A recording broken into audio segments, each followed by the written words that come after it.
La rubrique FAQ est là pour répondre à vos questions sur le jeu Serial Battle et de mes jeux à venir. Si ce sont des questions plus techniques, j'y répondrai en détail sur ma chaîne secondaire qui est dédiée au métier d'auteur et d'éditeur. N'hésitez pas à poser vos questions en commentaire et j'y répondrai dès que possible. La forêt est la dernière boîte créée lors de cette première édition. Lorsque le public me demande conseil pour acheter une boîte, c'est en général celle que je déconseille pour débuter. Et ce, pour deux raisons. D'une part, je me suis un peu lâché avec le champion, et c'est actuellement le plus violent. Je reviendrai sur lui en fin de vidéo. Mais aussi car elle est un poil plus technique que les autres, à cause de certaines armes sur lesquelles je vais aussi revenir un peu plus tard. Bref, malgré le fait que je déconseille systématiquement cette boîte aux débutants, c'est clairement la plus vendue. Je ne saurais dire exactement pourquoi, peut-être pour des questions graphiques, parce que les armes vous attirent plus dans cette boîte, ou alors vous êtes juste une bande de masos qui aimez vous faire victimiser par le champion. Allez savoir. Quelle qu'en soit la raison, les chiffres sont là, et pour le moment, cette boîte part autant que les deux autres réunies. Alors certes, je la déconseille aux débutants, mais elle reste tout à fait accessible à partir du moment où on lit soigneusement les règles et correctement les cartes événements. Et comme pour mes deux autres vidéos qui concernent la ville et la neige, je vais vous passer maintenant en revue les différents équipements et vous faire un petit mot sur le champion de cette boîte. Niveau terrain, la forêt est à mi-chemin entre la ville et la neige. Elle a pas mal d'obstacles, mais on peut tout de même faire quelques lignes droites, à la différence de la ville, mais pas aussi grande que dans la neige. Le seul équipement commun à chaque boîte est la tenue de camouflage que je vous explique dans ma vidéo sur la neige. Et comme les autres tenues de camouflage, celle-ci ne servira que dans sa zone. En termes de protection, vous aurez droit au casque de combat qui fonctionne exactement comme le gilet pare-balles qui se trouve dans la ville, à la différence que le casque protège la tête et que le gilet pare-balles protège le torse. En ce qui concerne les objets presque pas utiles, pour la forêt ce sera le sac à dos. C'est le seul objet pour le moment qui se met sur une case additionnelle qui se trouve en dessous des cases réserves de la fiche de personnage. Ces cases ayant été créées pour faire évoluer la fiche par la suite, et dans ce cas cela vous permet de créer une case réserve supplémentaire sur celle-ci. Rarement intéressant lorsqu'on joue à 4 ou moins, ou alors en fin de partie s'il y a eu beaucoup d'équipements parachutés. En revanche sur des grosses parties comme des parties à 2 joueurs, cela peut s'avérer rapidement utile. Dans le genre à peine utile, mais toujours mieux que ses points, le lance-pierre est une arme à distance, tout ce qu'il y a de classique. Elle ne fait pas beaucoup de dégâts, mais elle a l'avantage d'avoir des munitions illimitées. En effet, n'importe quel projectile fera l'affaire pour tirer sur vos adversaires. La lampe torche ne sera pas beaucoup plus efficace, d'autant plus que l'on ne peut pas l'utiliser à distance. Toutefois, vous pouvez remarquer deux particularités sur cette carte qui ne sont pas expliquées dans les règles. La première, c'est le petit icône ressemblant à une pile qui signifie que c'est un objet qui fonctionne à pile. Alors, pour matraquer la gueule de vos adversaires, je vous rassure, vous n'en avez pas besoin. Et vous pourrez utiliser cette carte telle qu'elle, avec ou sans pile.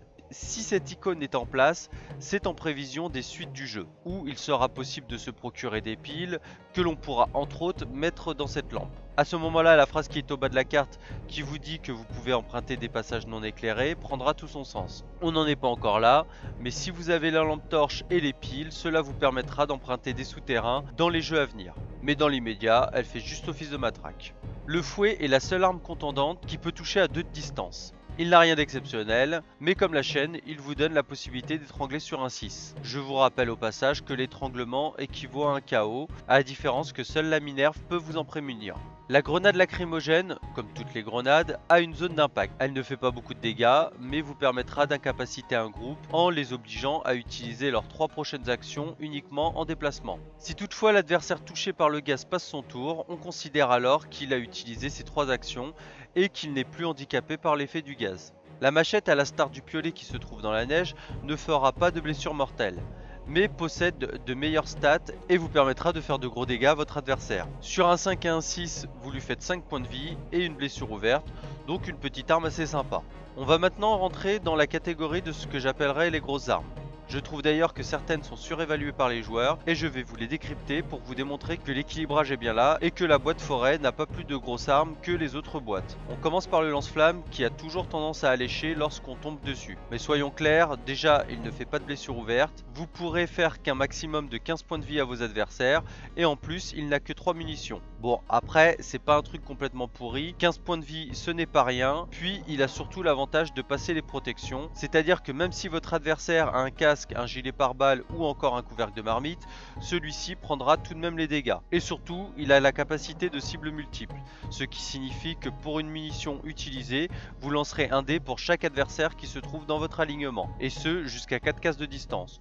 Donc en gros, vous pouvez allumer jusqu'à 4 adversaires à la fois. L'autre arme qui possède la capacité de cible multiple est le fusil M4. Celui-ci peut tirer jusqu'à 10 cases de distance, donc potentiellement avec une munition, vous pouvez shooter jusqu'à 10 adversaires. Il est toutefois difficile d'avoir une aussi belle brochette à moins de tomber sur des joueurs suicidaires. Sans compter qu'il vous faut aussi la ligne droite pour aller avec. Elle possède 5 munitions et tue vos adversaires sur un 6. En revanche, sur un 1 et un 2, vous loupez votre adversaire et autant vous dire que ça arrive assez souvent. Après tout ça, c'est qu'une histoire de dés. Et j'ai déjà vu une partie vite expédiée, 14 minutes de mémoire, avec un joueur qui récupère la M4 et qui nous enchaîne 3-6 d'affilée. Et comme c'était une partie à 4, cela a mis fin à la game. L'arc est une de mes armes favorites en forêt. Elle a à peu près les mêmes statistiques que le 357 Magnum en ville et tue sur un 6. Il ne possède que 3 flèches, mais a le gros avantage d'avoir la capacité de récupération de munitions. C'est-à-dire que tant que vous n'aurez pas perdu votre flèche en faisant un 1, vous conserverez celle-ci. Là encore, c'est une histoire de chance et j'ai déjà vu quelqu'un me faire 3-1 d'affilée. Je vous ai gardé la plus terrifiante mais aussi la plus complexe à utiliser pour la fin. Je veux parler de la tronçonneuse. En termes de statistiques, elle fait plus de dégâts que le fusil à pompe, que je considère comme l'arme la plus puissante du jeu.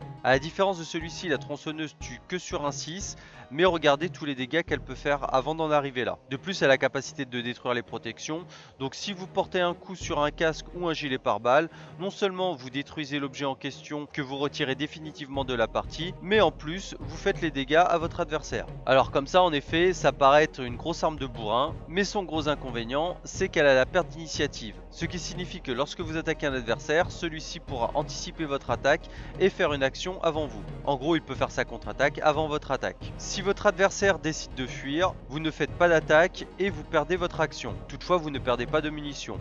Vous n'avez que 4 munitions, mais celles-ci sont soustraites uniquement quand vous réussissez à porter une attaque. Alors concrètement, cette arme est dure à utiliser, mais c'est une bonne arme de dissuasion, car vos contre-attaques risquent de faire très mal. Ou alors si vous êtes un peu stratège ou sadique selon les points de vue, vous l'utilisez sur quelqu'un de KO, et dans ce cas-là, il n'aura pas l'occasion de faire quoi que ce soit. Voilà, j'ai fait le tour des équipements, donc passons maintenant aux champions. Comme je vous le disais en début de vidéo, je me suis un peu lâché en ce qui le concerne. Je ne vous spoilerai pas ces événements, mais il peut arriver dans certains cas, suivant dans l'ordre dans lequel sortent ces cartes, qu'ils se mettent à jouer pendant 5 minutes sans vous, et qu'ils vous massacrent les uns après les autres. Et dans ces cas-là, autant vous dire que les parties sont rapides, vu qu'il aura déjà bien entamé les hostilités. En plus du fait qu'il a quelques cartes bien handicapantes pour les joueurs, tout comme la championne de la neige, il possède une arme personnalisée qui se prénomme Arcane. C'est une machette comme celle que peuvent trouver les joueurs lors des parachutages, mais avec des statistiques supérieures. En bref, ce champion que l'on désigne sous les initiales d'Aryu saura vous donner du fil à retordre.